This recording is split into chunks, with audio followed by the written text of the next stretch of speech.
السلام عليكم البنات، كي دايرين؟ لاباس عليكم؟ ان شاء الله تكون احوالكم طيبه. اليوم صبحت شويه عيانه، ما شكيت عليكم، ماشي مريضه باردون، ولكن صبحه فيا داك الكسل والخمول ومدقدقه. خلاتها واحد صاحبتي تونسيه مره قلت لها شنو هي مدقدقه باللغه العربيه، خرجت لي مدقدقه. من هذاك النهار حنا كنعيطوا لها مدام مدقدقه. دونك خرجت شويش باش نبدل الجو. الواحد ملي يكون بحال هكذا احسن يخرج، مابقاش قاعد في الدار عاد كيزيد كيخمام ويزيد على الكسل. قعدت في بلاصه فيها الطيغاش، شربت قهوه، تمنيتكم تكونوا معايا، كانت الشميشه غزاله تبارك الله. في نفس الوقت هذه فتره وانا كنقول نمشي نقطع شعري، ولكن الله غالب ما عنديش الوقت، فاستغلت الفرصه. كان شعري طوال وكان كيضايقني وكنتش عارفه نشدو يمين وشمال، فقلت نقص منه شويش. مشيت عند الكوافوره ديالي اللي كنمشي عندها سنين هادي، كتقطع من داك الشر رفيع. صورت لكم شي لقطات بسيطه. سميتها فيب، معروفه في فرنسا. الفرق الوحيد هو انه كيقطعوا باثمنه رخيصه مقارنه بالكوافورات اللي الاسعار ديالهم ما شاء الله ولات كتطلع للسقف. دارت لي شامبوان ودارت لي سوان، والسوان كياخذوا الوقت، يديروا لك مساج للشعر ولا هذا، يعني يخدموا على راحتهم، ما زربانين شي. وتقطع والسيشوار ب 31 اورو، يعني فعلا فعلا فعلا رخيصه بزاف مقارنه بالكوافورات الاخرين اللي غادي الا درتي هاد المسائل على الاقل عندك 40 50 اورو. ما بقيتش عاقله على السعر بالتحديد لانه سيني ما مشيتش عندهم. والتقطاع ديالهم من داك الشر رفيع ما كاينش الفرق، تمشيو بالرونديفو ولا بلا رونديفو. غير هي بعض المرات كيكون شويه سال داتونت لانها كتكون عامره.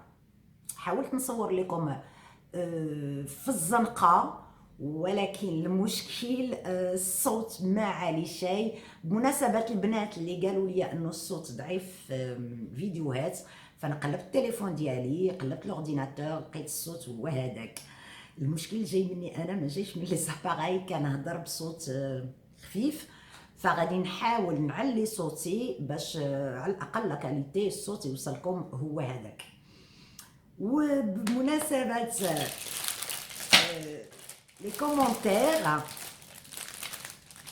درا غتعرفوا شكون. شحال من وحده قالت لي اختي الله يخليك هذيك المعلقه ما تبقايش ديريها، راه كدير لك. ما كي قالتها لي وحده كتغزغز لي في الدماغ ديالي، ضحكتني ضحكه الخير اختي. راه فعلا فيها الصوت، ولكن راه ما كانش عندي الوقت باش غادي نشري وما كطيحليش في بالي. اليوم فكرت ومشيت شريتها، على الاقل ما تبقاوش تضايقوا من الصوص ديال المعلقه. في نفس الوقت البارح ملي كنت درت الاكله عراقيه، كنت وجدت واحد ديسير وغوتي خفيف ظريف، لكن ما حطيتو شيء. فاليوم غادي نحطو لكم، كياخد 5 دقائق، كيتصاوب للوليدات الصغار الكبار، ما كياخدش الوقت بزاف وزويون كيعجبني. فان شاء الله الفيديو يعجبكم وخليكم معايا.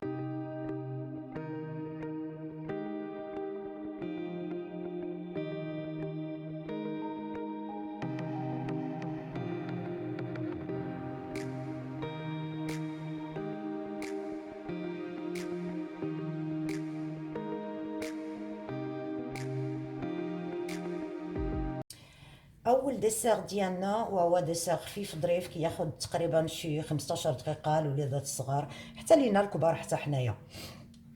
كنحتاجو 2 ديال بان شوكولا نقطعوهم هكذايا، كنحتاجو شويه ديال الزبيب وشويه ديال الحبيبات الحلوى ديكوراسيون، هادو غير للتزيين.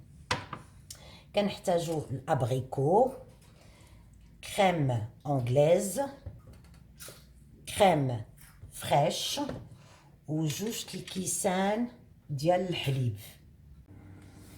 غير الحليب ديالنا كيتغلى، كنطفيو عليه العافيه وكنحطوه على البتي بان كرواسون باردون،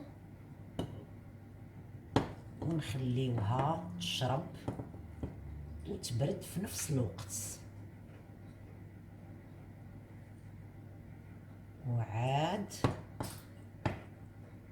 نديروها في الفران. في هذا الوقت هذا كنكونوا شعلنا الفران ديالنا وسخناه ووجدناه باش نحطوه فيهم. من بعد ما خليناهم 10 أو 15 دقيقة، أنا خليتهم 10 دقائق في الفران لأن عندي مجهد شويش. هانتوما كيف كتشوفوا كيتحمروا شويش ويتنفخوا، وكنخليوهم يبردوا شوية، ومن بعد كنبداو في التزيين. ايوا هكذا البنات انا زوقتها. وحده وجدتها الحكيم كثرت فيها السكر كلاصي، نتوما على بال الولاد عز عليهم الحلوى، والثانيه خفيفه ظريفه. وهكذا البنات وصلنا لاخر الفيديو. ان شاء الله يا ربي يكون عجبكم وتكونوا دوزتوا معايا وقيت زويون. وشكرا لكم مره اخرى على الاراء ديالكم، على التعليقات ديالكم، وحتى الاقتراحات ديالكم مرحبا بها. ما تنساوش الاشتراك في القناه، تفعيل الجرس كذلك، وتهلاو ليا في راسكم.